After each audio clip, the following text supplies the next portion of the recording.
This week on The Great Debate, Michael Bauer, you have finally seen Avengers Endgame. Yes, I joined the masses and masses and masses of people who have watched a fairly average film. Slightly behind, like, the other one out of 7 billion people. I'm the kind of person who, like, I don't like queues and I don't like waiting, so I won't go to the cinema until, like, 3 weeks later.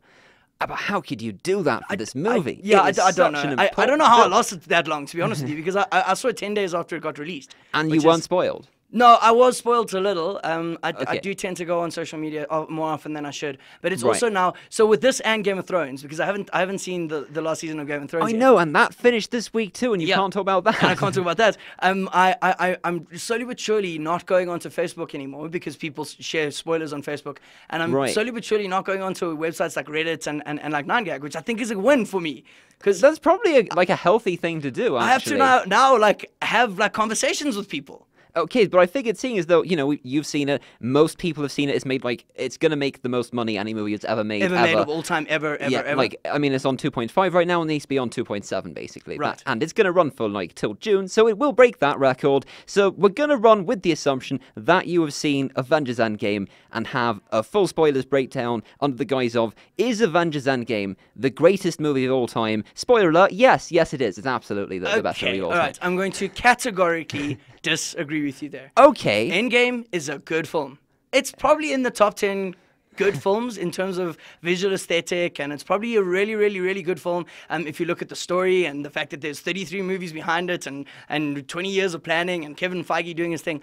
It's extraordinary, yeah. It's an extraordinary project, don't get me wrong. And the scope of it, just the sheer scope of the fact that it's 3 hours of so many awesome shots and so many awesome things happening is wonderful. But it's not the greatest film ever made. Okay, well, you say so many awesome things happening. I need to sort of redefine it. You didn't quite say it correctly. The scenes towards the end of the movie are the reason we as a species evolved eyes, I think. Like the portal scene. Maybe. Like, that was incredible. Yeah, the portal scene is incredible, but I can name 6 movies that have come out in the last decades that have got shots that are just as iconic as that. But it's an incredibly bold film, even given all the backup it has. Like, the build-up to it, there are 21 other movies before this, the 22nd movie, I think. I lost count. Yeah, it's somewhere 22 around. movies, and then this is the 23rd. Okay, cool. So Captain Marvel was 22nd. Yeah. Right. Yeah. So, with all that backup, it's still on its own dedicated itself to, like, building up a good story. Like, it starts... Okay, right. Thank you for hitting the nail on the head. This is the biggest problem with Endgame,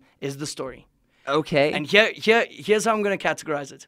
So every single superhero movie, there needs to be a defined antagonist and there needs to be a defined protagonist. Right. The antagonist has got a plan and the protagonist needs to defeat that plan, or vice versa. Right, so yeah. That's what this movie's about. The superhero wants to save the world. The supervillain doesn't want the superhero to save the world. Or the supervillain wants to destroy the world. And this is the most extreme version of that. The whole, like, they lost to the villain, the whole world's been destroyed, and they let you live in that for a bit. No, they don't. No, they don't, because they give you hope from the get-go. There's a scene where you go, all right, cool. The Avengers are going to come back and they're going to save everything here. I mean, that's what you assume is going to happen, but it's the way in which it happens. I get it. The style in which they break. Okay, so here's my biggest issue, is the writing for this film.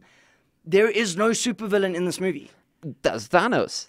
No, but he's not a character. He's a bythought. He's okay, cool. We need to make this time travel thing interesting, so we're gonna kill him off and then bring him back in again. There is literally a film, Greg. There is literally a scene in this film where Thanos does nothing, where somebody asks him, "What are you going to do now?" And he says, "I'm going to sit here and wait."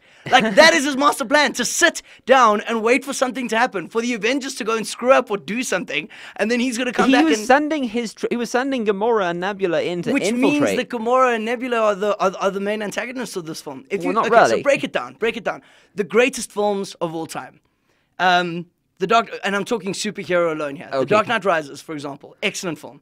I'd go with the Dark Knight there, but okay, sure. Well, yeah. Okay, cool. Let's go with the Dark Knight. I feel like your point works better with the Dark Knight. Okay, because the Dark Heath Knight, Ledger. right? Cool. Heath Ledger's the Joker. Yeah. The reason why I went with the Dark Knight Rises is because it's a bit of a mess as well. But there's still a clear-cut antagonist. Yes. Take a look at Iron Man 1, arguably one of the better films out of the Marvel MCU.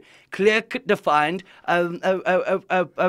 antagonist. I would argue, though, that the antagonist in this movie is grander than Thanos himself. It's the situation they are in. The whole half the universe is dead now thing. That's the real antagonist. Which is fine. That's what they're fighting. If you're gonna do that, then don't even bother bringing Thanos in. Well, Thanos was like he was the protagonist really of Infinity Wars. They set him up, they developed him completely. The beginning of this movie was, okay, cool, Thanos is gone. We're now going to live in this world. And they're like, no, we got to stop this. If you want to get into the moral dilemma that this actually raises. Oh, yeah. With global warming, with the fact that we as a human society are completely annihilating everything on our own planet and are likely going to doom generations to come.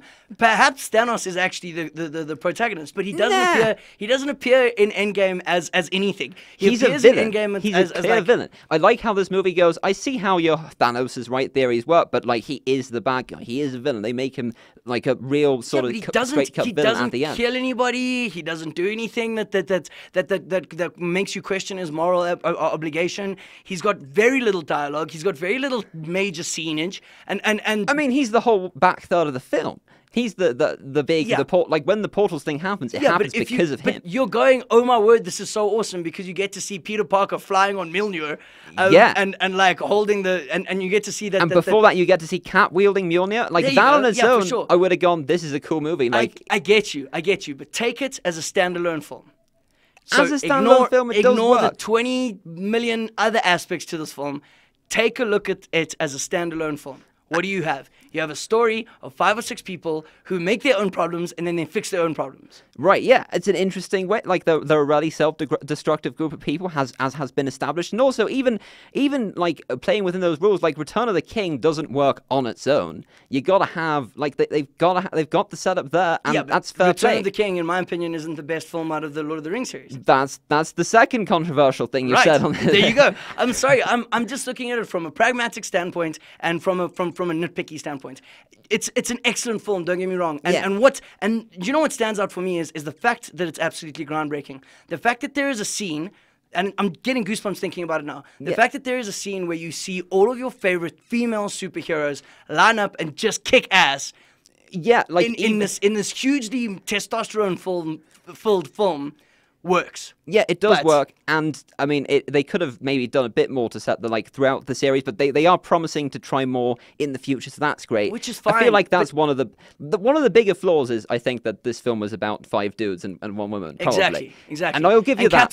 Captain Marvel is fantastic, and not in the movie not in the movie at all. Yeah, I think she's the most interesting character that I've seen in the MCU so far because she's so dark and so confusing, and they barely use her as well. Well, I feel like they wouldn't have had time for like all of that confusion. Like you've got to unpack that properly in its own movie. So take Rocket out of the film and replace him with Captain Marvel. Bradley Cooper as a voiceover artist is pathetic. Okay, that's ding that controversial thing number 3. Right, Bradley Cooper is a pathetic voiceover artist. Apparently, you know what? I will give it to you.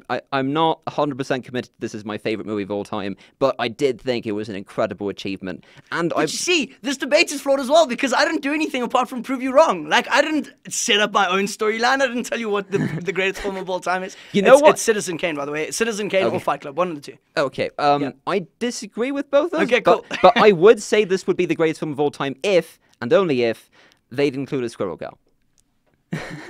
He's walking away.